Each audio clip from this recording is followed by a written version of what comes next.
bonsoir à toutes et à tous et bienvenue dans la F2M Toulouse. On est ensemble pour parler du TFC pendant 1 heure. Avec moi aujourd'hui, je vais pas vous mentir, on a dû faire un prêt sans option d'achat à Guingamp et on a sorti les jeunes de la réserve. Donc c'est Fred et Raphaël qui sont avec moi. Fred, comment ça va ? Ça va très bien, merci. Et Raphaël de EAG Actu qui nous rejoint pour le temps d'un prêt, mais sans option. Non, sans option, je reste fidèle à Guingamp, même si j'ai pris plaisir à voir Toulouse-Guingamp et l'équipe de Toulouse ce week-end. En tout cas, merci encore à toi d'être avec nous dans les studios. Et à la technique, vous ne le voyez pas à côté de moi, il me manque déjà terriblement, mais il fera du bon travail derrière sa cabine. C'est Vincent, comment il va ? Ça va super, encore une belle langue de bois de ta part Camille, sinon tu ne mettrais pas sur le banc. Enfin là je suis carrément réserviste, on ne voit même pas à la caméra, hein. Sur le banc on te voit un petit peu, il n'y a pas gars qui passe avec le micro, là il y a que... mais t'es coach, tu vois, genre tu diriges, toi tu drives tout là. Tu te rattrapes bien, hein, non, tu drives tout. Il est à loge là. Il est pas journaliste, il est politicien en fait, hein. Enfoiré. C'est moi toujours qui passe pour le mauvais alors que toi, enfin bref. On embrasse les deux petits jeunes qui passent leur bac de philo demain. Bac blanc de philo, bac blanc de philo quand même. Donc on les embrasse et à tous ceux aussi qui sont absents, on attend qui est comme dans le Gers, on va dire. On verra ceux qui comprennent la référence.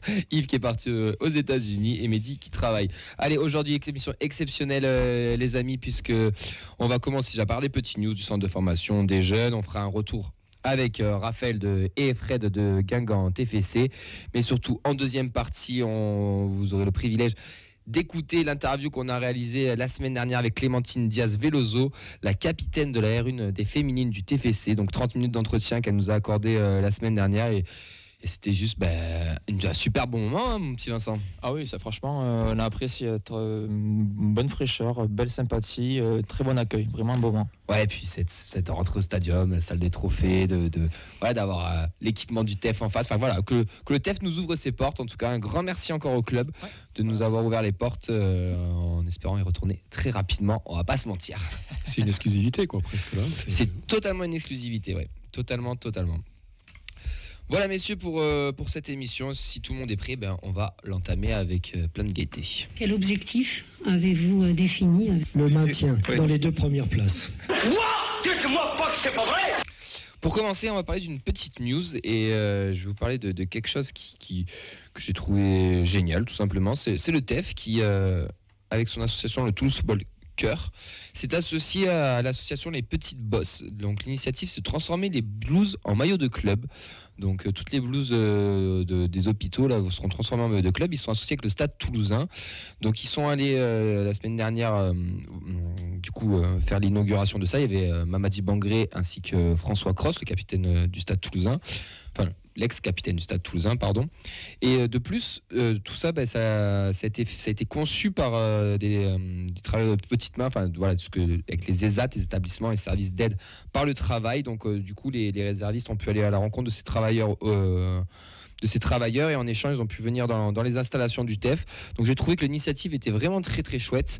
On a eu par le passé les JSC avec les jeunes supporters citoyens avec plein d'actions, etc. Là on a le Toulouse Football Cœur, pardon. Fred, d'un point de vue extérieur, qu'est-ce que tu penses de cette action ? On peut en penser que du bien, hein. C'est génial quand même, non ? C'est une bonne cause. Les petits bouts de chou qui vont avoir un maillot du TEF et du Stade Toulousain à la place d'une blouse d'hôpitaux, c'est quand même... Ouais. Non, c'est bien. Enfin, voilà. Nous on voulait le relever, on voulait le mettre en avant. C'est la petite news qui nous a plu sur cette semaine. Vincent, tu veux ajouter quelque chose ou pas ? Non, c'est quand même, ça prouve aussi, c'est quelque chose qui se faisait déjà, mais le TFC veut toujours quand même aller sur le terrain de la générosité. C'était aussi le cas durant la pandémie de Covid. On a eu aussi des actions solidaires, des actions aussi avec les groupes de supporters comme les Indians. Ouais. Donc ça va toujours dans cet esprit-là de solidarité et c'est quand même bien dans ces temps pas faciles d'avoir toujours des actions dans ce sens-là. Ouais, en tout cas, je vous conseille fortement d'aller voir parce que c'est pas mal réussi. En plus, il s'adapte en fonction si c'est genre attaché derrière ou en col en V. Enfin, c'est belle initiative en tout cas. Bravo à eux. On va enchaîner avec les résultats. Donc Nathan n'est pas là, donc on va s'y coller. On va revenir rapidement sur les résultats avant de faire un long débrief de Guingamp TFC. Donc la N3 qui s'est imposée, messieurs, avec une victoire 5-1 et un triplé de Mamadi Bangré et un doublé de Flemings qui marche bien avec la réserve. Donc plus ça continue de bien marcher, je pense plus on aura de chances de le voir faire quelques apparitions d'ici la fin du championnat avec nous. Ouais, il faudrait que ça se dépêche un peu là quand même parce que là, tu l'attends toi un peu Flemings ou pas ? T'as envie de le voir jouer ? Ben, c'est une recrue, il est là depuis quoi? Ça fait 2 mois, 2 mois et Janvier, demi. Ouais, allez, 3 mois. Ouais, je l'attends, ouais. Après, Je l'attends. Comme ouais. l'a dit Montagnier aussi, il y a un temps d'adaptation, ils prennent le temps, enfin, ils parlent pas encore très bien aussi la langue, donc il y a peut-être aussi tout ça. Après, quand même, une recrue, on va dire, de ce calibre, moi je suis un peu étonné quand même que ça dure 3 mois, quoi. Soit il est arrivé vraiment dans un sale état, entre guillemets. Mais ouais, bon, là il joue en réserve, bon, il marque des buts, mais moi je suis un peu étonné quand même qu'il n'ait pas fait encore une apparition dans le groupe, quoi, sur un match officiel, même pas une rentrée. S'il a fait une apparition face au PFC, enfin, il était sur la feuille, il n'a pas fait d'impression, il était sur la feuille de match face au PFC. C'est la Si seule j'ai fois. bien compris, c'est une recrue pour l'avenir, quoi. Enfin, on nous l'a vendu comme ça quand même quand il est arrivé.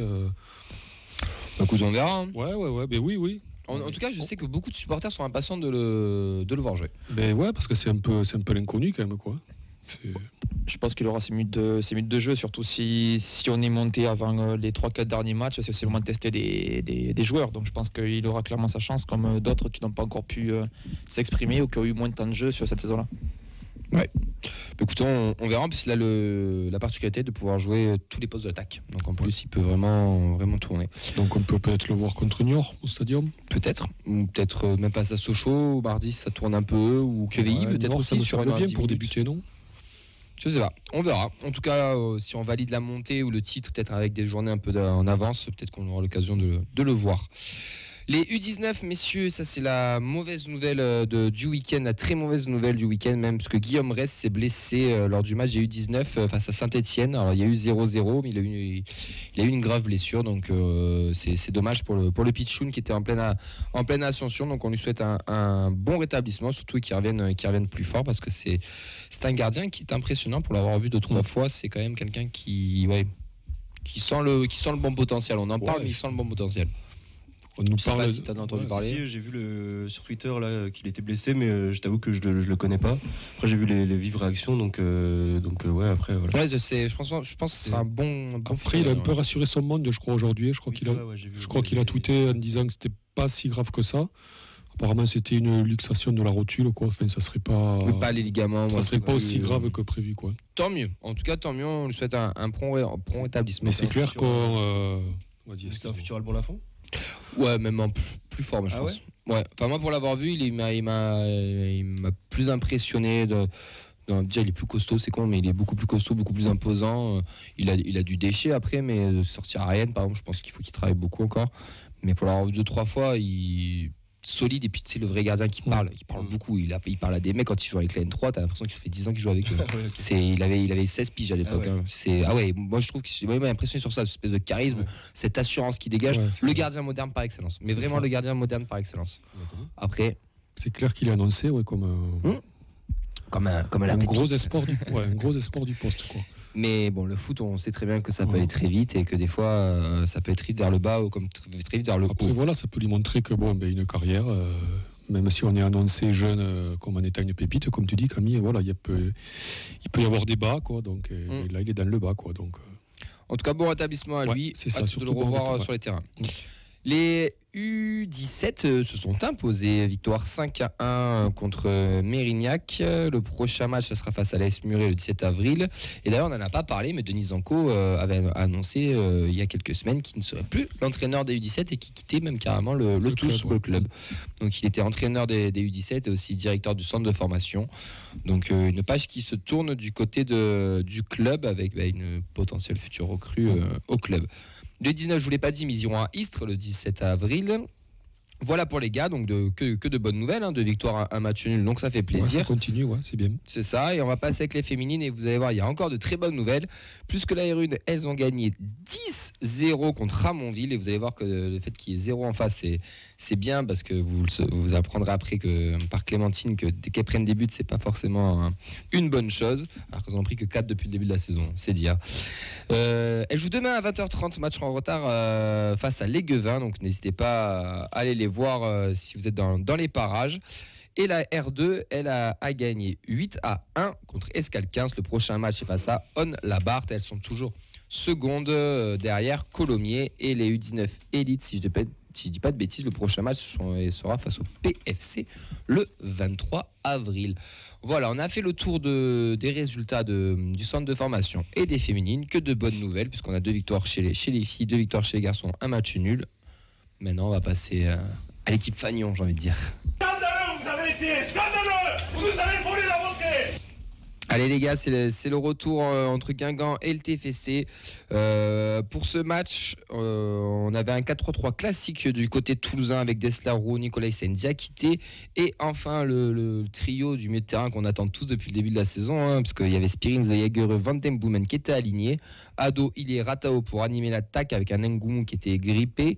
Mais surtout le buzz du début de match, et je me retourne vers toi Raphaël, c'est qu'on a eu Gianni Infantino qui était présent au Redoux, le président de la FIFA, invité par notre cher Noël Le Graët, président de la FFF.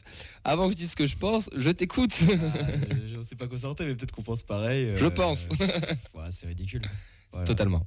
Fin de l'histoire, c'est juste que voilà, c'est le président de la Fédération française de football, Noël Le Graët, qui est de Guingamp, donc ça tout le monde pense le sait, il était invité, et, voilà, le pire c'est que le club a pas voulu communiquer au début, ils ont communiqué en soum 20 minutes avant le match avec le maire de Guingamp, au-delà des conspirations politiques, mais quand même qui est quelqu'un d'assez de gauche, donc qui est très attaché aux valeurs, aux droits des travailleurs et enfin aux droits des humains en fait. Et donc sachant ce qui se passe au Qatar, c'est honteux. D'ailleurs, félicitations aux Ultra Guingampais. Boycott Qatar 2022, la petite banderole. Pas d'Ultra Guingamp, mais aux supporters. Aux supporters, pardon. Je dis pas Ultra. Donc, supporters Guingampais, mais boycott Qatar 2022. Juste au moment du but de Toulouse. Non mais bon, c'est... Ils ont des choses à régler peut-être. Après le foot amateur n'a pas beaucoup de sous, on comprend où ça passe déjà maintenant. Je suis pas forcément un grand fan, mais Riolo dans certains livres en parle très ouvertement et pas de bon cœur, dit que c'est un président qui préfère les petits fours et le champagne. Quand je vois ça, j'ai envie d'y croire. Après, je suis pas dans les instances, j'en sais rien, mais moi je trouve ça totalement ridicule. On est totalement à l'opposé de ce que représente justement Guingamp avec le foot business. C'est un petit club d'une petite ville, club champêtre qui a peu de moyens, qui a toujours été, qui a une histoire assez marrante, basée sur des gens qui ont travaillé pour le club. Et c'est pas pour rien qu'on est monté en Ligue 1, qu'on a gagné des trophées. Et de le voir là, c'est vraiment un paradoxe avec ce club. Donc j'étais totalement triste de le voir. Après il fait ça, il a parlé sur Bein en mettant ses arguments sur la table, les matchs à 100 minutes et patati patata. Je pense pas que ça va changer, mais c'était vraiment une opération de com que j'ai trouvé déplorable, mais voilà. C'est moche. Je pense après le Graët, il a pas toujours été comme ça quand même. Ça a toujours été un loup dans la bergerie quand même. Au tout début quand même, non. Moi je te parle d'il y a 20 ans ou 30 ans quand il a débarqué. Non, c'était un ovni. Je crois qu'il était instit, non, à la base, non? Il était, Et après, il a été maire. Il a surtout fait des entreprises, mais c'était vraiment le monsieur qui est parti de rien et qui a essayé à se faire un nom. Mais maintenant aussi, c'est son titre de président de la Fédération française de football qui fait qu'il est invité, mais qu'il invite à Guingamp, il peut l'inviter au Stade de France plutôt qu'être à Guingamp. C'est vrai. Il voulait peut-être mettre un petit coup de buzz aussi sur Guingamp et tout. Bon. En tout cas, c'est passé. Moi, j'ai trouvé ça assez ridicule. Je pense qu'on est tous d'accord autour de la table. On va s'intéresser aux sportifs. C'était le plus important parce que je pense qu'on a vu un très beau match samedi. On va y revenir. De notre côté, on avait une très grosse compo qui était mise en place, mais on avait surtout un vrai défi qui nous attendait parce que vous étiez invaincu depuis novembre, si je ne dis pas de bêtises, à domicile. Donc, on n'allait pas non plus sur un terrain facile. Et j'ai trouvé qu'on a fait une bonne entame de match à Toulouse avec, dans les 5 premières minutes, beaucoup d'intensité. On essaie de se créer des occasions, on essaie de marquer assez rapidement.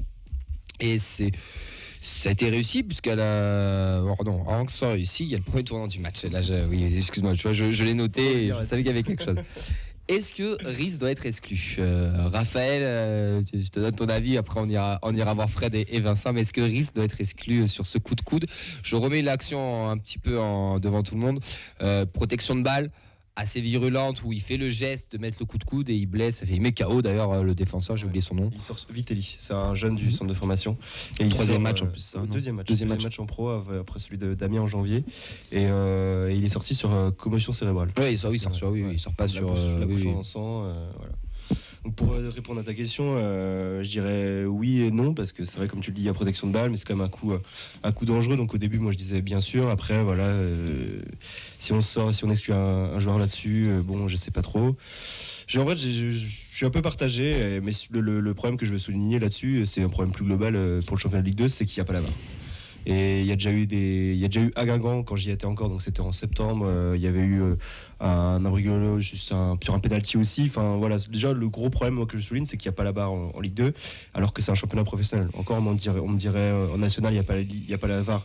Ok, c'est un championnat amateur, il y a des petits endroits, enfin il y a des petits stades, je sais pas si c'est ça. Mais le fait qu'il n'y a pas la VAR, déjà c'est je trouve scandaleux parce que c'est un club, c'est une ligue professionnelle. Et après il y a eu des semelles, il y a aussi le penalty où on viendra potentiel penalty à la fin.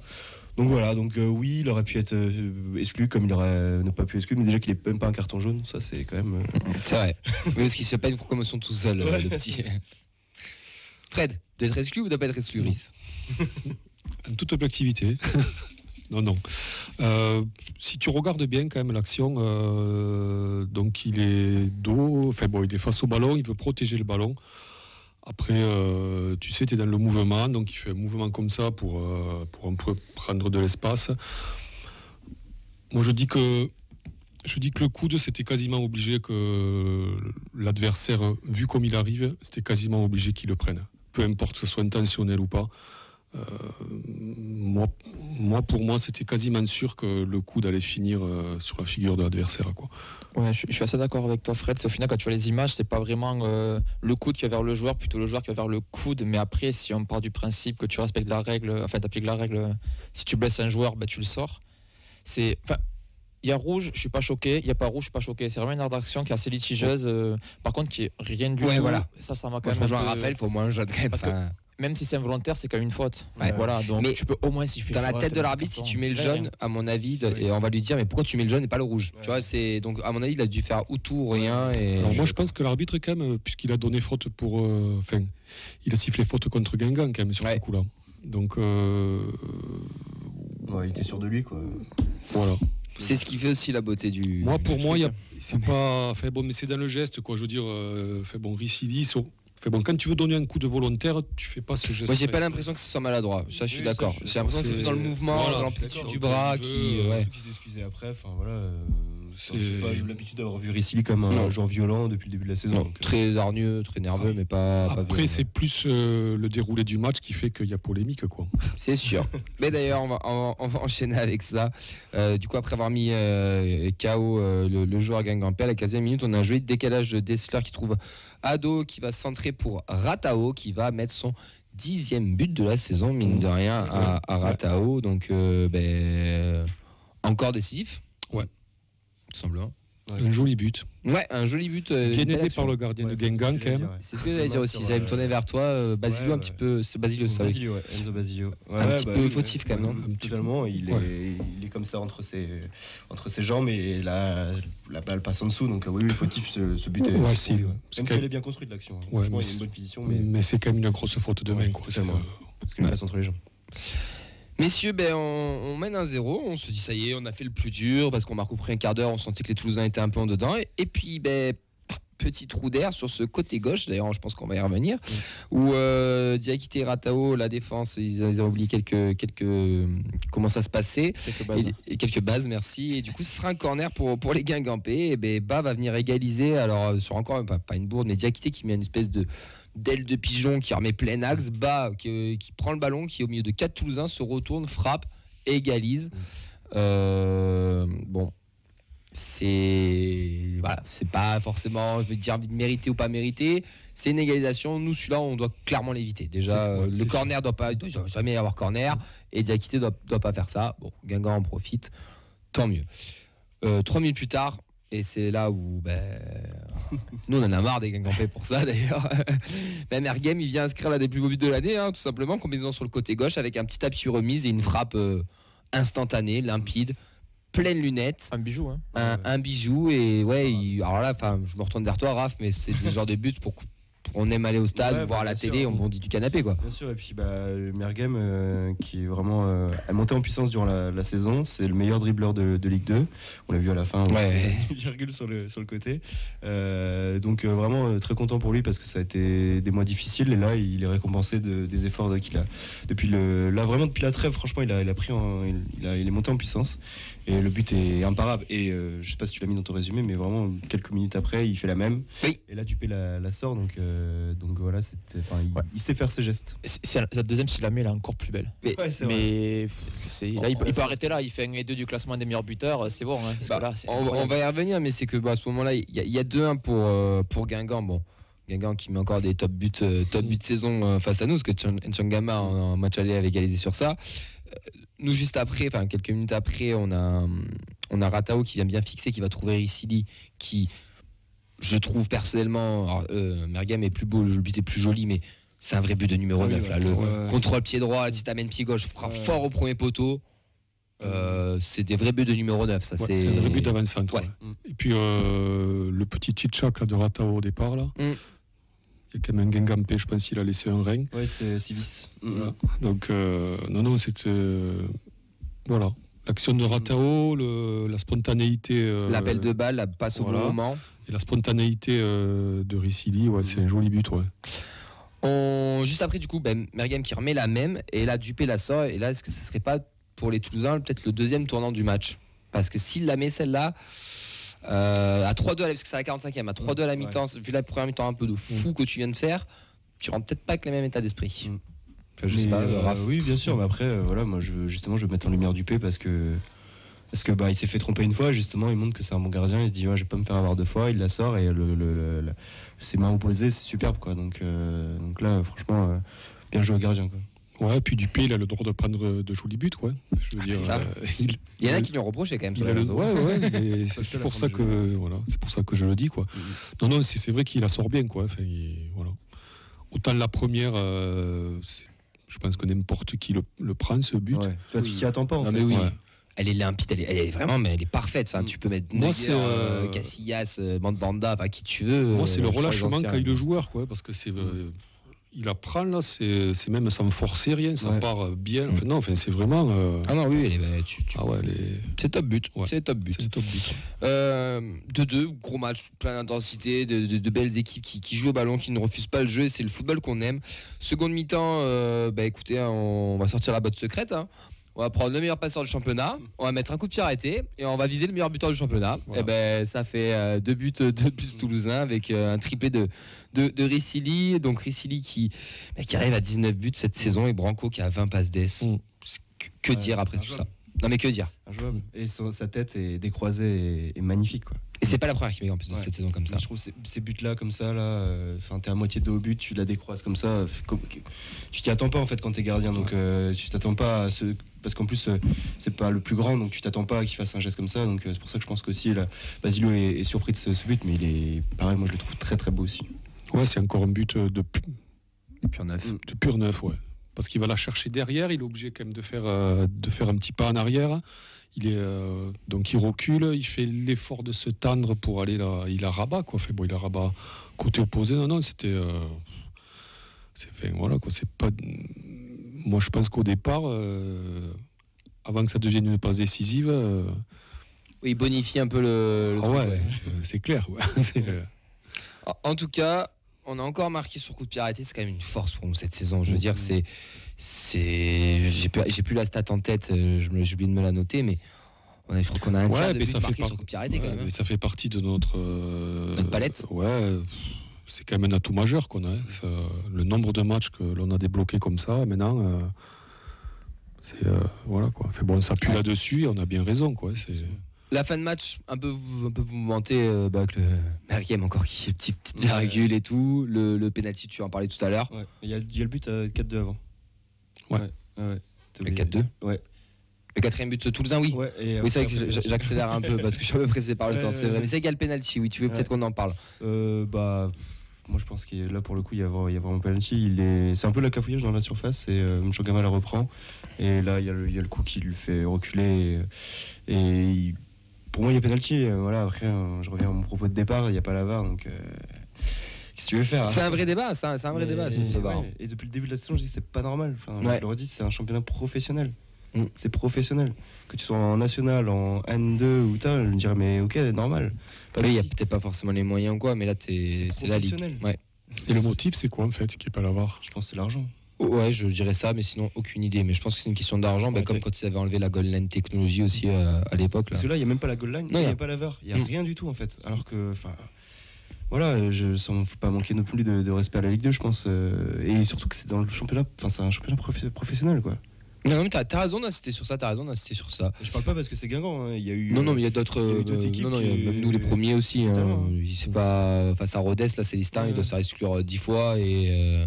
Je oui, pense voilà. que le propos il est vraiment au-delà de, Oui, non, bien de sûr. mon supporterisme, vraiment c'est. Bien sûr. Messieurs, Vincent, Fred, penalty ou pas penalty pour vous? Parce que c'est vrai que ça peut changer tout le match. Ouais, il y a penalty. Il y a 3-2 ouais. quand même. Oui, il y a penalty. Ouais. Non, il y a 4-2 justement. C'est la 4-2, ah. 75e. J'ai pas vu les 10 dernières minutes, donc c'est pour ça Il y a que 4-2 et, j'ai un peu accéléré. C'est le but de Lee encore. Et Ouais. après, justement, c'est la 75e. Donc, ouais, quand même, il reste un quart d'heure à jouer Ouais. si y a ce penalty. Ça peut. Oui, Pourquoi pas, ouais. c'est clairement. Ouais. Moi, je pense qu'il y a penalty, ouais, quand même. Ouais. Il y a contact. Linz, penalty? Oui, franchement, oui. Faut le dire. Oui. Oui, c'est pas parce Ouais, que il y a 4-2, on peut dire qu'il y a Et penalty. là, et là, tu peux te faire un quart d'heure. Enfin, tu peux avoir un dernier quart d'heure difficile, quoi. Je pense qu'on aurait poussé après. Donc. Il va nous rester que 3 minutes, putain, ça passe très Et très ouais, vite. ça passe. Ça passe très très vite. Montagnier a dit qu'il manquait 2 victoires pour monter. Vous êtes d'accord? Il y a 6 journées. Oui. Ouais. Vu les équipes que vous allez jouer, à part Sochaux et Ajaccio, ouais, franchement. Avec la contre-performance aussi de Paris hier, quand même, là. Déjà après Paris, c'était quasiment fait, donc là, quand même, c'est Ouais. encore plus quasiment fait. Est-ce que les gars, vous êtes d'accord avec moi si je vous dis que ce match face à Guingamp résume la saison du TEF? Flamboyant, des buts, des erreurs défensives, du suspense, un Illy on fire, un Branco Van Den Boomen, des coups de pied arrêtés. Ouais. Est-ce que ça résumerait pas un peu notre saison, ce match? Si. Il y a eu de tout. Il y a eu 20 bonnes premières minutes. Après, bon, on prend Un coup d'air. Voilà, on prend ce but qu'on ne devrait pas prendre. Après, bon, derrière quelques errances, quoi. Et là, pour une fois, là, j'y mets les 4. Hein. Alors, autant des fois. Mais il y a un joueur comme Dessler que je trouve qui a un peu de mal à terminer la saison. Mais c'est normal. Hein. C'est Bon, normal, il a fait tous les matchs. Ouais, hein, il a voilà. pas eu de vacances, Dessler. Voilà. Parce que sur le but, bon, c'est là où il se fait un peu manger, on va dire. Sur le premier but. Non, c'est à l'image de notre saison. Ouais. Vincent, une dernière action avant qu'on passe au top et au flop. Ouais, tu mets les réactions des spectateurs sur le Facebook Live sur le match. On a Frédéric pour lui. On a des joueurs influents dans toutes les lignes quand même. On parle beaucoup de Rhys et Van Boomen, mais quand même Spearing, Euro, Rasmus, Saratao Ngoumou, c'est très fort. Et d'ailleurs, Spearings, tu sens qu'il est revenu. Désolé de te couper, mais sur le match, on sent la différence entre le match au PFC et là, que le mec, il est ultra important en fait. C'est l'équipe de l'équipe, c'est lui.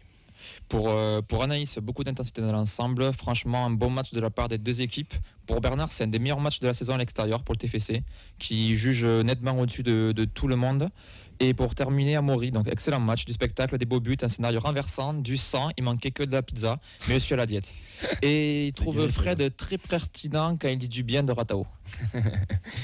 Les C'était un tops, peu mon clin d'œil à Amaury, mais je vais appuyer aussi dans les tops. les tops et les flops. Moi, en top, j'ai mis Ilé, Van Den Boomen et Ratao, parce que je sais aussi admettre quand il fait un bon match et je trouve qu'il a quand même fait un bon match. Ouais, moi pareil, Illy. Bon, 3 buts. Et Ratao, que j'ai trouvé bon quand même, hein, franchement. Oui. Il monte en puissance. Ouais, c'est un bon joueur quand même. C'est frais, c'est disponible, ça mène de la fantaisie, ça défend, ce qui n'est pas évident pour un Brésilien.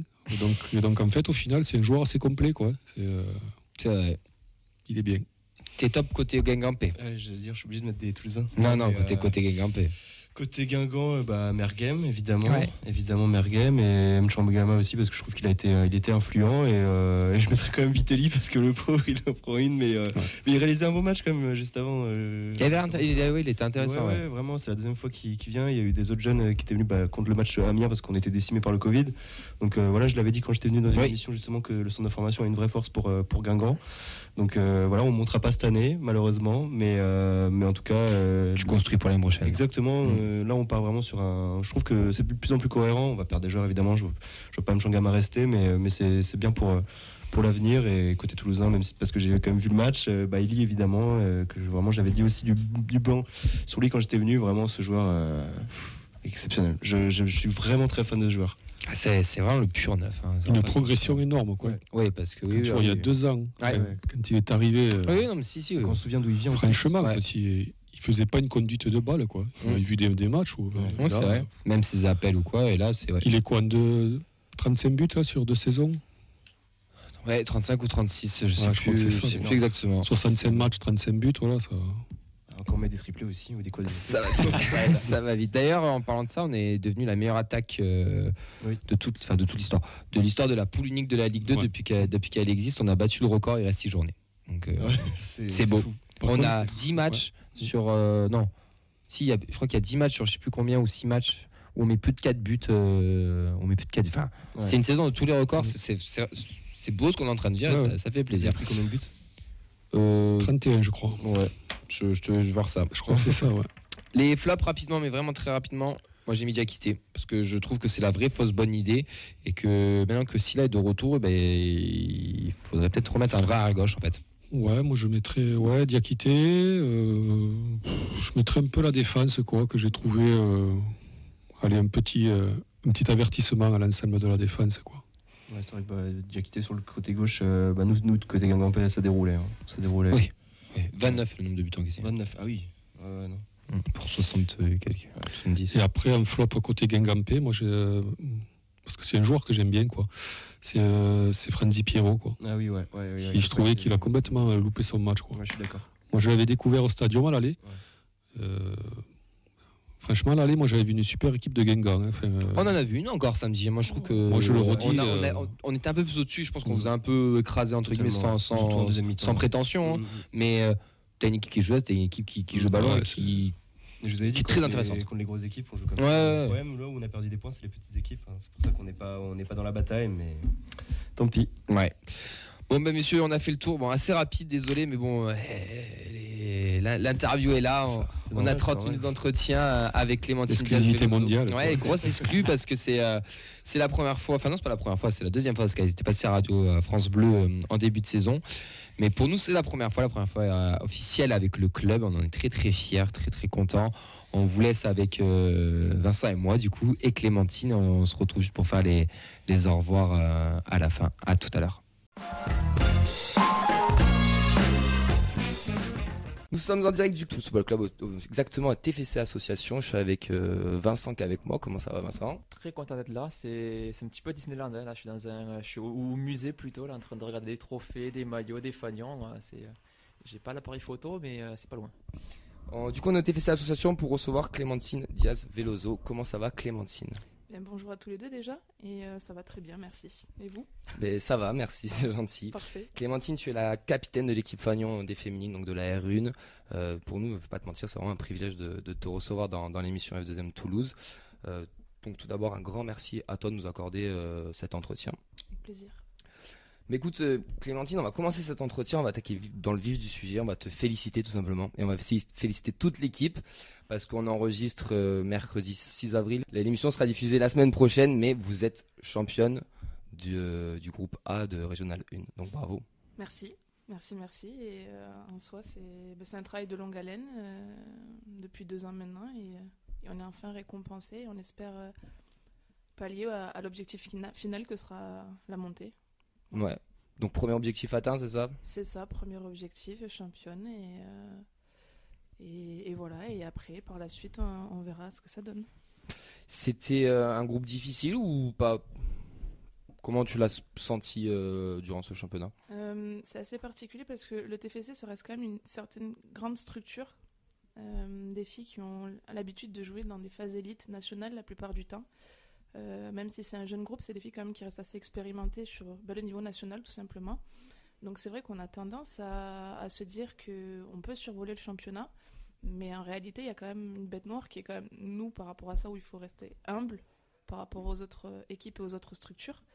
Et il n'y a pas de petits matchs au final, parce que faut respecter déjà de 1 l'adversaire, et de 2 tout simplement on peut avoir des surprises, et par moments on s'est fait accrocher et c'est arrivé qu'on se fasse peur. Bon, voilà.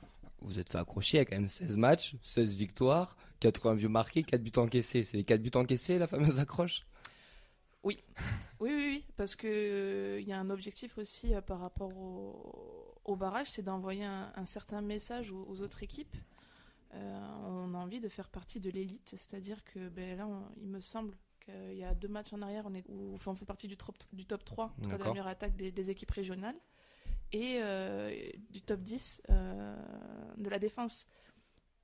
Ce qui pour nous est quelque chose avec à 4 buts encaissés, vous êtes que top 10. Oui, exactement. Ah oui, ça veut dire qu'il y a quand même un écart de niveau assez colossal entre certaines équipes et vous, et d'autres aussi équipes pionnières de la région. Bien sûr, en fait, nous on s'est rendu compte que via les statistiques, on marquait beaucoup de buts. A contrario, on en prenait trop. Je mets bien des guillemets trop, parce que 4, effectivement, ça paraît pas énorme. Mais il y a des équipes qui sont à peine dans le top, en bas du classement au niveau de l'attaque, et se retrouvent dans les premières au niveau de la défense. Donc c'est que ça défend bien, quoi. C'est des équipes solides. Ouais. C'est vraiment marrant de dire ça, vous avez pris que 4 buts, mais c'est bien, ça nous apprend des choses. Ça veut dire que sur le papier, il y a potentiellement plus fort que vous dans la région? Alors là, c'est pas la région, en fait, je parlais sur le niveau national. En sur fait, le niveau national. Sur les autres équipes régionales, en fait, qui sont dans le championnat régional. Je pense à Monaco en particulier, qui, elles, sont derrière nous au niveau des buts, mais on en pris moins à contrario. Voilà. Du coup, on va essayer d'expliquer déjà un peu comment ça se passe, parce que vous êtes en R1, vous êtes descendu donc de D2, il y a eu le Covid où il y a eu pas de championnat, etc. On va passer tout ça.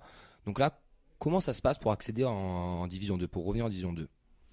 Là, nous, l'étape qui a été validée, c'est que du coup, on finit première du championnat R1, et à la suite, donc, il va y avoir un tirage au sort qui va se faire au niveau régional, si vous voulez. Donc soit notre équipe de la région Occitanie, ou soit très certainement des équipes voisines, dans d'autres régions voisines. Il va y avoir un match aller-retour, 2 matchs aller-retour. Ouais. Et ensuite, donc l'équipe gagnante on effectuera un nouveau tirage au sort, mais qui lui sera national. Et là, on repasse sur des matchs aller-retour. Donc il nous faut réussir les 4 matchs, gagner les 4 matchs pour pouvoir accéder à la D2. Et ce qui est pas. C'est encore un long chemin à gravir, quoi. Ouais, déjà, c'est un parcours du combattant. Ouais, c'est pas évident, okay. Mais là, je sais que la FFF travaille justement à réorganiser tout ça. L'année prochaine, il y a je sais pas si on peut l'appeler comme ça, une D3 qui vient apparaître entre la R1 et la D2 par rapport au fait que les niveaux soient trop disparates entre les deux. Donc ça risque peut-être un peu de chambouler. Elle sera professionnelle, cette D3 ? Non. Non. C'est compliqué. Je sais pas si je peux appeler ça professionnel. Pour le moment, le mot professionnel dans le foot français, féminin aussi surtout, c'est compliqué. Assez compliqué. On y va. C'est de plus en plus, mais c'est pas encore généralisé. Quelles sont les équipes qui vous font peur pour accéder à cette montée ? Est-ce qu'il y en a une qui vous fait peur déjà ? Moi la plupart me font toute peur parce que je vois pas une équipe se dire on joue la montée et on la fait pas à fond. Donc voilà, donc déjà ce serait bizarre. Le championnat qui me fait le plus peur, on va dire, ce sont les championnats du Nord, parce que déjà on est sur un vivier plus important de joueuses là-haut, des moyens différents, sachant que le foot est majoritaire dans le Nord.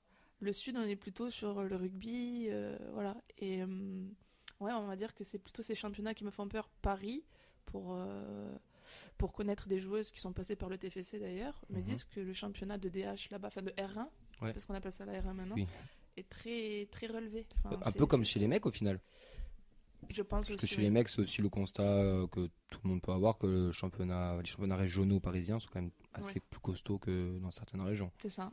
On va parler du club un peu. Cette année, le club il a des super résultats, que ce soit chez les pros, que ce soit chez les jeunes, que ce soit aussi chez les féminines. Il y a la R2 qui est seconde, les U19 qui sont en élite aussi.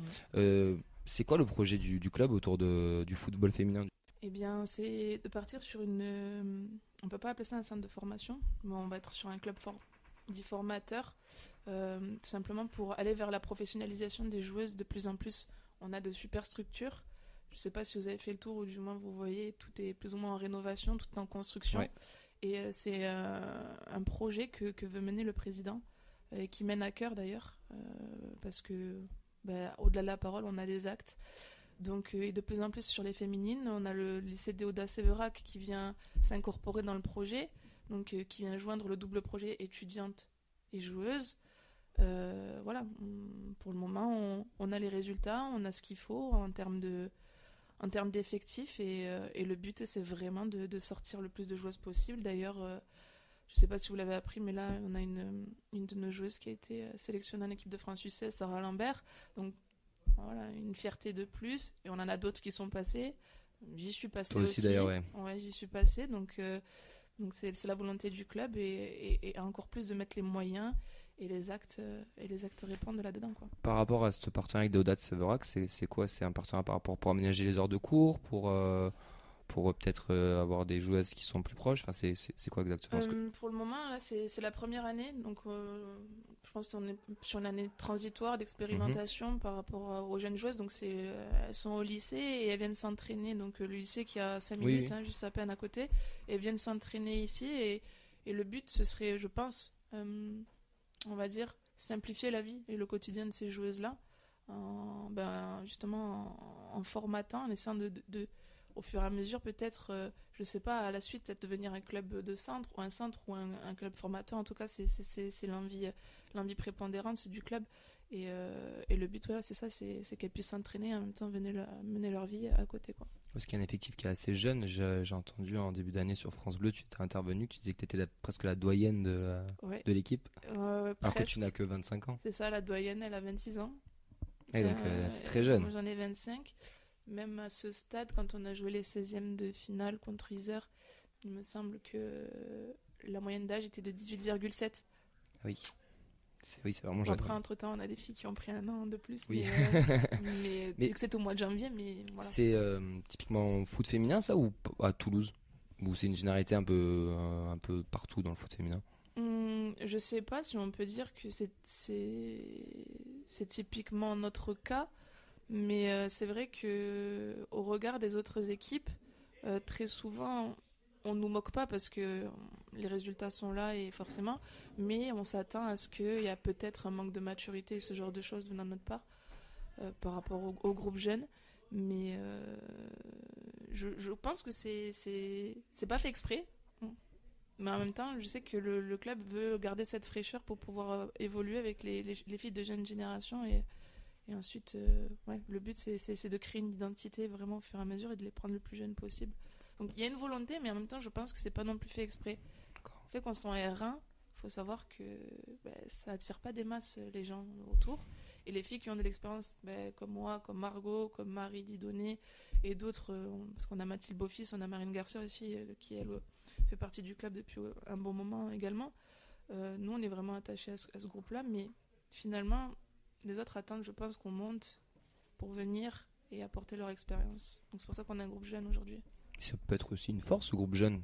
Enfin, c'est une force aussi pour vous de ce que tu es en train de me dire, en fait. C'est qu'il y a aussi un vrai projet derrière tout ça et que peut-être que même les plus anciennes qui vont vouloir vous rejoindre, il faudra peut-être qu'il y ait des loges aussi. C'est les jeunes qui se sont fait leur place. C'est une force dans le sens où, en fait, c'est des filles qui ont cette fraîcheur encore. L'innocence aussi. De pouvoir jouer où on est vachement sur beaucoup d'instinct encore, parfois de la naïveté, mais qui peut, à contrario, enfin moi la naïveté je la prends dans le bon sens, où on en a besoin des fois par moment pendant un match, et voilà quoi. Et en soi, le but c'est de construire avec ces joueuses-là, et forcément l'an prochain, je veux pas dire, mais voilà, on a quand même un groupe bien soudé, et on s'adapte les unes aux autres. Et donc forcément, mais voilà, on sait que dans tous les cas, les filles de l'an prochain seront les bienvenues. Je t'ai entendu dire du coup sur France Bleu aussi que le président vous avait donné, donc Monsieur Comines vous avez donné l'objectif dans 4-5 ans d'être en D1. Est-ce que c'est sur le long terme, c'est l'objectif aussi du groupe, du coach, ou peut-être penser y arriver un peu plus tôt? Si on peut y arriver plus tôt, tant mieux. Après, voilà, on fait step by step. En soi, faut pas non plus trop se précipiter parce que voilà, on peut tomber à ce moment-là. Savoir être patiente, je pense que c'est aussi une des forces du groupe, la patience. Et ce qu'on disait, donc vu qu'on prend des joueuses assez jeunes, le but c'est de construire sur 4 ans, peut-être sur une éventuelle montée dans le futur. Ouais, dans le futur et faire partie de l'élite. En parlant du président, pour avoir côtoyé un peu les terrains des jeunes, de la réserve, on le voit toujours assez discret, mais il est souvent présent. Est-ce qu'il est aussi présent chez vous? Est-ce qu'il vous suit? Est-ce que vous le voyez ou peut-être pas, mais est-ce que vous avez une relation, vous les joueuses, avec lui? Samedi, donc fameux match, on s'est fait la réflexion. En fait, dès qu'on vient voir jouer les garçons, il est présent, il vient nous voir, il passe, ne serait-ce que 15 minutes, nous demander si ça va, nous souhaiter un bon match. Il vient aussi pendant nos matchs, ça arrive. Il se fait très discret, mais voilà, je pense que c'est la force aussi d'un président. Tout à fait. De se faire remarquer sans forcément parler. Il est là, il est présent, il nous le fait remarquer. Encore une fois, le speaker au stade a parlé de notre présence dans le stade, Jérôme aussi. Donc, ça, ces choses-là, pour le coup, moi, ça fait plus de 10 ans que je suis au club. Bon, j'ai eu une petite pause de 2 ans sur un club, enfin, je suis partie à Montpellier. Mais je vois l'évolution au fur et à mesure et on se le disait. Il passe 15 minutes avec nous, mais ça paraît énorme. Ouais. Et justement, on voit cette considération et il y a une évolution du coup. Il y a une évolution, clairement. C'est bien. Ouais. C'est ce qu'on veut aussi au TFC, c'est que tout se restructure de partout et c'est important. Moi, je te rejoins sur la discrétion du président parce que quand je dis il est présent, pour l'avoir vu avec la N3, avec la réserve, il m'est passé devant, je ne l'ai pas reconnu, il s'est posé, il était tranquille et c'est un collègue, il m'a dit c'est le président. Je dis, ah ok. Mais c'est bien, donc du coup c'est bien s'il vient vous voir aussi. Ouais, il se met en bord de terrain, il est légèrement en retrait, mais forcément nous on aime quand les gens viennent nous voir, donc on regarde un peu autour et tac on le voit. Et petit signe de la main ou petit clin d'œil. Ça suffit, ça réchauffe le cœur, vraiment. En vrai, on se sent soutenu. Ouais, c'est important ça aussi pour un groupe aussi jeune, aussi de voir que la direction bien sûr. Vous soutient. Et est-ce qu'il y a des moyens aussi mis à disposition de la section féminine? Déjà, je tiens à préciser qu'on a quand même de très bonnes structures qui sont déjà. Ça fait partie des moyens. Qui font partie des moyens. Après, nous, sincèrement, le financier, on ne regarde pas parce que ça ne nous intéresse pas de notre point de vue de joueuse. Mais les moyens, ils passent par ne serait-ce que sa venue. Les structures, ils ont refait le terrain Prestaton, déjà, c'est énorme pour nous. Moi, je l'ai connu, le terrain Prestaton, c'était compliqué. Mais ça fait partie des moyens, c'est Exactement. Vraiment pour permettre aussi aux gens Exactement. qui n'ont pas la conscience ou qui n'ont pas la connaissance de montrer, vous installer au stadium à côté, sur les terrains de tout le monde, quoi. Vous n'avez pas un terrain à côté quoi. C'est ça, donc oui, déjà on est dans la structure, dans les infrastructures du club. Exactement. Le lycée Déodat pour les jeunes. Et peut-être que j'ai d'autres que je n'ai pas en tête, mais ça viendra au fur et à mesure. Mais je peux qualifier ça non, mais bien sûr, évolution. Ce sont des moyens, oui. Voilà, surtout que l'an dernier c'était compliqué étant donné que nous notre championnat était terminé en octobre, donc forcément on n'a pas vu grand chose. Là, ça l'est de plus en plus. Pour permettre aux auditeurs de mieux comprendre comment se passe une journée type de la capitaine du TFC, est-ce que tu peux nous en dire plus? Qu'est-ce qu'elle fait, Clémentine, dans une journée lambda? Alors, je pense que ma journée lambda correspond peut-être à, on va dire, à 80% des filles qui jouent, on va dire peut-être à haut niveau ou intensément, parce que personnellement, moi je m'entraîne quasiment quotidiennement. C'est que je me lève, je vais au boulot. Voilà, je travaille dans un collège. Ensuite, je rentre. Le peu de temps que j'ai, je le passe à réviser mon concours. Et après, je vais à l'entraînement. Je rentre, je mange, je dors et je fais ça quasiment tous les jours. C'est pas trop lourd, tout tout ça, parce que même il y a quand même, doit y avoir une grosse charge mentale en plus que physique aussi. Ouais, alors ça fait 10 ans que je fais ça, où je mène un double, voire triple projet. Et je sais qu'on est beaucoup dans ce cas de figure. En fait, c'est dès le lycée, on nous prépare un peu à ça. Parce que les filles, elles passent par le pôle espoir. Beaucoup sont passées par le pôle espoir avant. Il y a une autre structure aussi qui est à Rive-Gauche, enfin qui était à Rive-Gauche, il me semble. Voilà. Mais j'y suis habituée. Ça peut être dur. On a un suivi derrière, un staff important quand même, qui nous permettent via une application de savoir aussi notre niveau de fatigue, de stress, de faim, d'anxiété. Enfin, il y a plein de choses. Ça fait partie des moyens, tu vois. Par exemple, on parlait des moyens tout à l'heure. C'est des moyens qui sont à disposition. Oui, on a un staff très, très, très important. Donc, on a 3 prépas physiques pour de chaque équipe. On a un prépa mental, coach adjoint. Donc, et tout le reste. Voilà. Nouveau coach d'ailleurs qui est arrivé l'année dernière, si je ne dis pas de bêtises, il y a 2 ans. Alors, Antoine, ça fait longtemps qu'il est dans le club. Parce que j'ai vu qu'il avait pris la tête de la une. Il a pris la R1, voilà. Je dis pas que des bêtises. Non, mais ça m'arrive. Ça fait un bon moment, je crois qu'il est, ça fait peut-être, je vais pas dire de bêtises, mais on doit être pas loin de la 10e année aussi, je pense, pour Antoine, au sein du club, avec Gaëtan, du coup aussi pareil. Donc eux aussi ont suivi l'évolution et la constatent au même titre que nous, quoi. Donc un mélange d'étudiantes, de travailleuses et aussi de joueuses, donc dans une journée du TEF. C'est ça. Comment les horaires d'entraînement, comment c'est aménagé pour vous? Alors c'est le soir principalement, donc généralement c'est 19h30, 21h. Donc on arrive à 19h, on se prépare un peu, voilà, de la mobilité sur le terrain. Combien d'entraînements par semaine? Alors on en a 3 obligatoires et 2 facultatifs. Après ceci dit, les 2 facultatifs, c'est soit entraînement en salle avec de la réclatisation, ou du moins du renforcement musculaire. Il y a une séance terrain, il peut y avoir aussi une séance vidéo. Et le jeudi, c'est travail au poste. Encore des moyens, là, tu vois. Voilà, des moyens de plus, exactement. Et du coup, le jeudi, travail au poste. Travail au poste, mais en fait, elles paraissent nécessaires, si vous voulez, à pouvoir justement pallier à ce niveau de national. Donc, ils sont facultatifs, mais la plupart des joueuses viennent quand même. Justement, là, quand tu nous parles de cette journée, donc cette triple journée, est-ce que ça t'a démotivé peut-être dans ton parcours de footballeuse? Est-ce que finalement, t'as pas eu l'envie à un moment, ou peut-être d'autres choses l'ont eu, d'arrêter cette recherche du haut niveau parce que justement, c'était pas compatible avec une vie professionnelle? Forcément, on se pose la question à un moment donné si professionnellement ça se passe pas très bien ou dans la vie d'études, enfin au niveau des études scolairement ça se passe pas bien.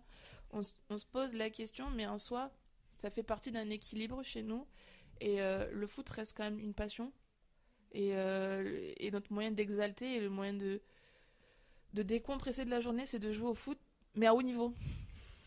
Voilà. C'est original. On en a besoin d'avoir cette rigueur, d'avoir cette structure.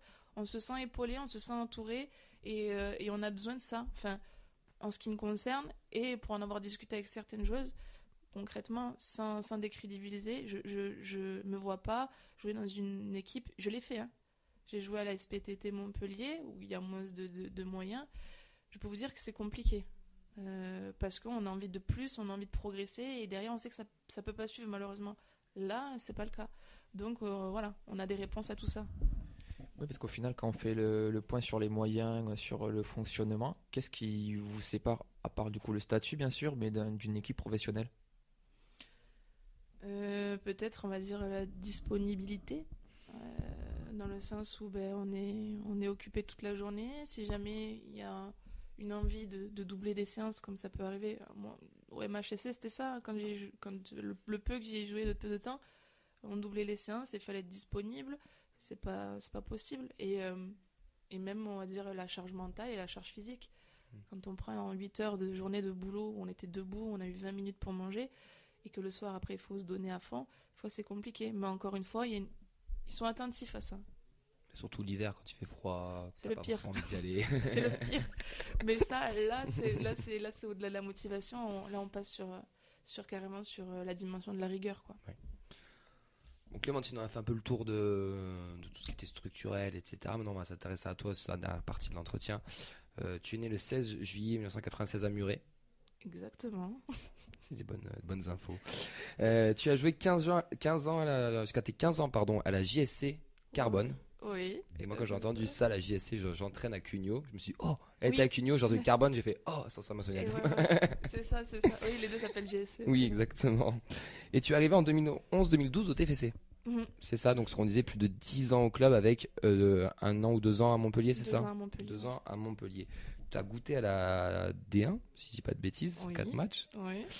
Et du coup, tu es un pur produit local toulousain.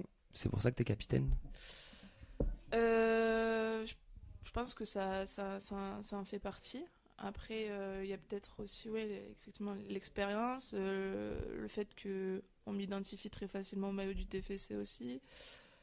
Et certainement aussi peut-être par ma capacité oratoire, j'en sais rien, ou ce genre de choses.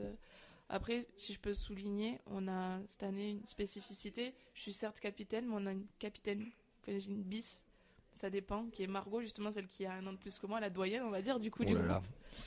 Je peux pas la rattraper, elle est plus vieille, Voilà, c'est ça. Qui, elle aussi, a à peu près le parcours similaire, enfin, du moins en termes de. On est au Pôle Espoir toutes les deux, bon, ça fait plus de 10 ans qu'on se connaît, et que on s'est suivis tout le long au TFC, à part les 2 ans où je suis partie. Mais je pense que ça y contribue fortement, et même je pense qu'il faut aussi un marqueur pour les filles, un modèle dans le sens où elles savent que ça fait longtemps qu'on est là et qu'on connaît le club, on a une identité forte et que on veut la mettre en lumière sur le terrain et tous les jours. Jusqu'à tes 15 ans, tu as joué avec des garçons ou tu jouais dans une équipe féminine ou à l'époque c'était pas encore développé C'était mixte. Mixte, ouais, de mes 5 ans jusqu'à mes 10 ans, j'étais avec les garçons et après arrive la barrière physique de l'âge et tout ça, où il faut passer sur un niveau féminin, mais en soi... je me souviens que j'étais assez tranquille dans ma tête en me disant les garçons ça envoie, les filles ça envoie aussi, faut pas croire. Oui, je sais. J'étais très étonnée quand j'ai commencé parce qu'en fait on passait du coup dans ma génération 13 à 14 ans, il y avait des sélections régionales et on jouait la coupe nationale, donc c'était les régions qui étaient représentées et on jouait contre les autres régions et voilà, et nous on est arrivés 2 fois en phase finale Midi-Pyrénées pour le coup. Bien. Et c'est là que j'ai découvert le foot féminin et j'étais agréablement surprise. Elles en veulent plus entre guillemets aussi sur le terrain, enfin. Je dirais pas ça, je dirais qu'on compense peut-être le fait qu'on va moins vite ou l'impact sont moins forts par une autre intelligence de jeu. Et c'est surprenant, mais l'impact y est, et de plus en plus. Revenons sur toi un petit peu. International U16, U17. Ouais. Donc une expérience, je pense, inoubliable. Un petit peu. Est-ce que c'est l'objectif dans un coin de ta tête de regoûter à cette équipe de France A, ou tu te dis c'est quand même très loin? Je pense que c'est loin pour moi dans le sens où en termes de niveau, après je me jauge comme ça, peut-être que je suis trop sévère, mais je pense pas pouvoir y prétendre. Après pourquoi pas par la suite, si on continue à monter et que moi je subsiste dans ce groupe, forcément ça fait envie, mais c'est pas un objectif dans ma tête aujourd'hui. Pour moi c'est le groupe avant tout, vraiment.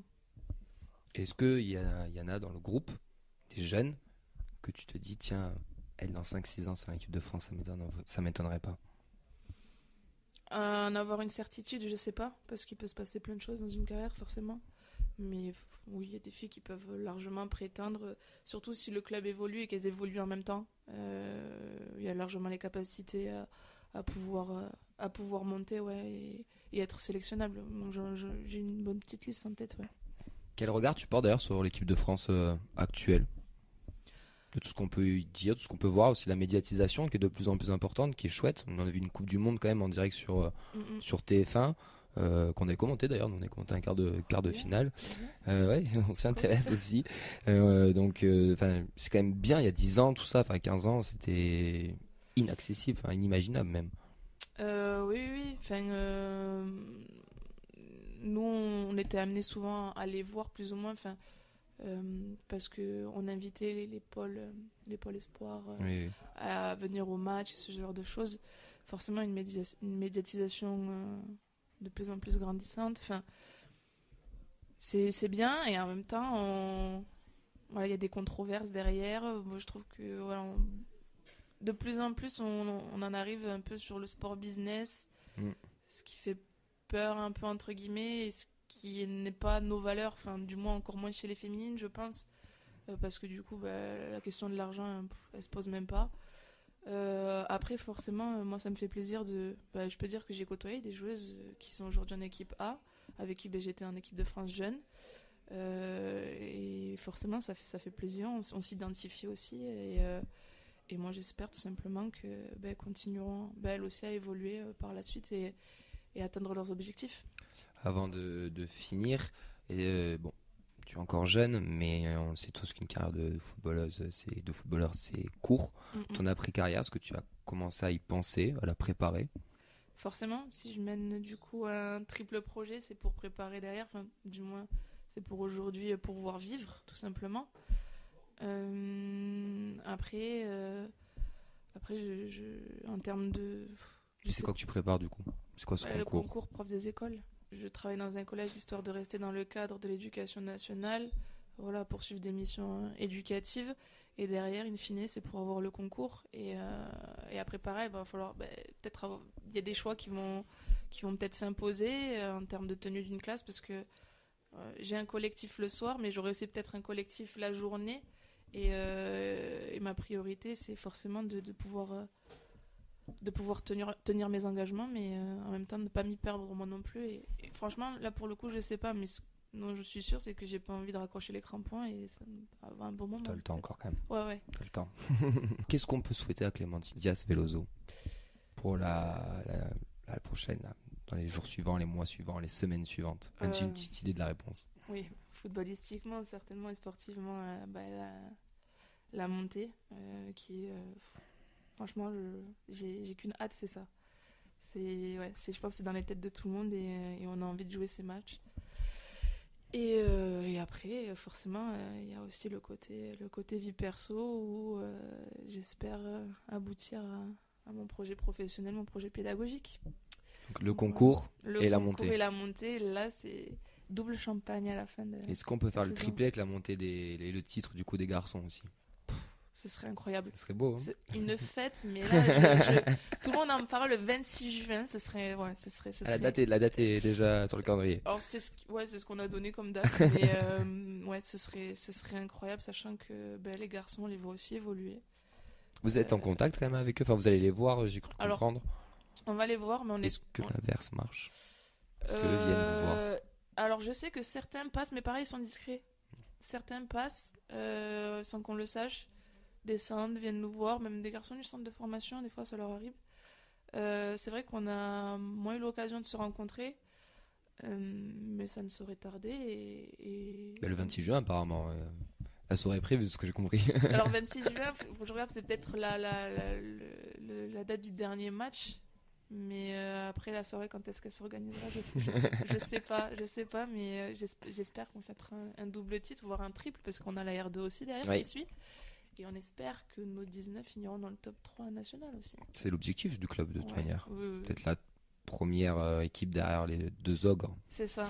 Merci beaucoup Clémentine. Vraiment un énorme merci du fond du cœur de nous avoir accordé cette petite trentaine de minutes. On te souhaite le triplé. Ouais. Comme ça, il y aura une belle fête fin juin et des vacances bien méritées. C'est clair.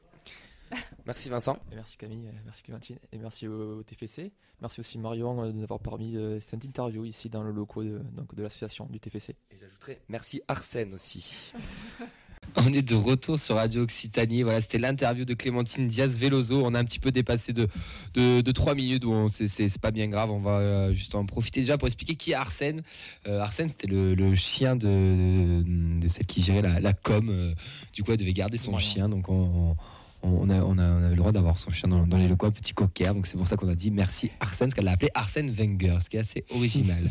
J'espère que ça vous aura plu cet entretien de Clémentine, que vous en savez un peu plus sur le football féminin. Je vous encourage fortement à aller les voir. Ça joue dès demain à Léguevin à 20h30. N'hésitez pas à aller voir Clémentine et toutes ses copines jouer. Et puis surtout, il va y avoir les barrages au mois de juin, comme elle nous l'a dit.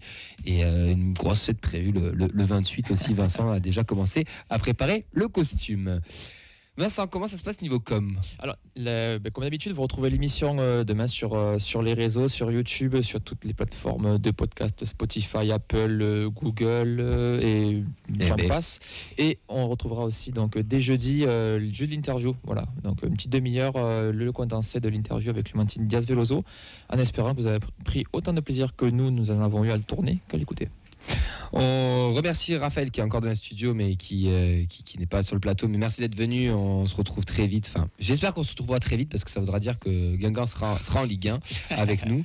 Merci à toi, Fred. Mais merci à vous. Hein. On a fait jouer les jeunes aujourd'hui. J'espère que ça s'est bien passé. Une petite demi-heure. Bon, impeccable. Merci à toi, Vincent, d'avoir fait la technique, d'avoir dépanné. On embrasse les deux zouzous qui passent leur bac de philo, bac blanc de philo. Yves qui est en vacances aux États-Unis. Mehdi qui bosse, Nathan aussi. Et à mardi, voilà, tu as une petite annonce pour terminer? Bah écoute, on est en train d'y réfléchir, mais je pense que mardi, c'est le match est à 20h. On va pas vous cacher qu'il y aura sûrement une émission mi-temps et débrief en direct du match un peu spécial. On va essayer de s'adapter parce que la LFP nous casse les bonbons pour rester poli avec leur match en semaine. Donc nous, on s'adapte et on fera ce qu'il faut pour être là et débriefer tout ça. Et en plus, il y a peut-être des chances sur le match de la montée. Voilà, merci à toutes et tous de nous avoir suivis, merci pour cette émission et un grand merci encore une nouvelle fois au Toulouse Football Club et à Clémentine Diaz-Veloso de nous avoir accordé cet entretien de 30 minutes. On vous souhaite à toutes et tous une très très belle semaine. Merci à toi Fred et à très très vite. Merci Vincent et Raph. Ciao ciao. Bonne soirée à tout le monde.